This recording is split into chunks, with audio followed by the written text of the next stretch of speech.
In this video, I'm going to talk about how to address a PA or a physician assistant in any setting, various settings. My name is Ben, and I am a PA, and I've been working in emergency medicine and family practice and urgent care since 2014. So to start with, I think a good way to think about this is when you're thinking about how to address a PA, think about how you would address a doctor. So as you obviously know, you would say Dr. Smith, Dr. so-and-so, and you say doctor and their last name, right? So if you're going to address a PA who is very similar to a doctor, why would you not use a similar pattern? You don't have to call them doctor because they're not a doctor, but you can call them PA and then say their last name, like PA Smith.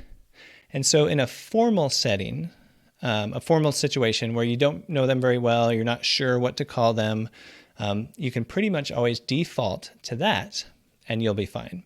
So that's kind of the default thing to do with a PA. If you're not sure what to call them, just call them PA last name.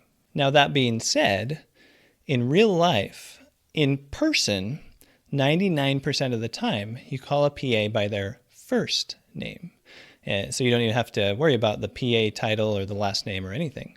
So for example, when I'm in the ER and I go introduce myself to a patient, I say, "Hi, my name is Ben. I'm a PA. I'll be in charge of your care in the ER," or whatever. So I introduce myself as Ben, and then from then on, they call me Ben if they call me anything at all. Of course, in real life, people also sometimes say, "Well, doc, what do you think about this?" So people call us a doctor even though we're not, even though we didn't say we were, But otherwise, the staff and everybody else around will call us by our first name, 99% of the time. So that's usually the situation.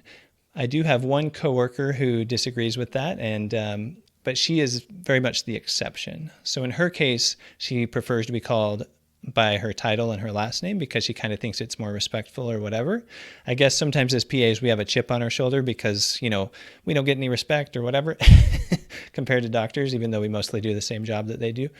But again, she was the exception. And so 99% of the time, if you know the person's first name, you can call them by their first name. So another question that comes up a lot, though, is how do you address a PA in a letter? So you're writing a letter to them. Maybe you know them, maybe you don't, but especially if you don't really know them, how would you address them in a letter?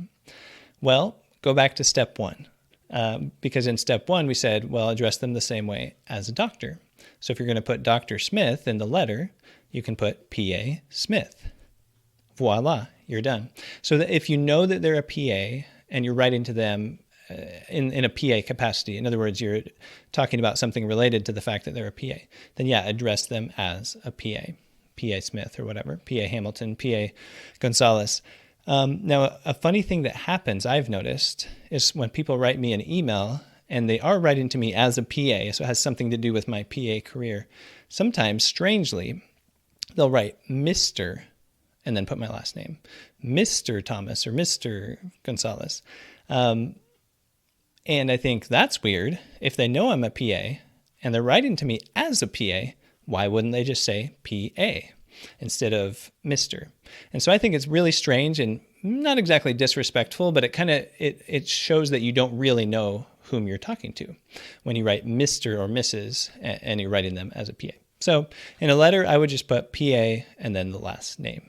And obviously, if you already know them personally and you know their first name, you can probably just call them by their first name, even in a letter.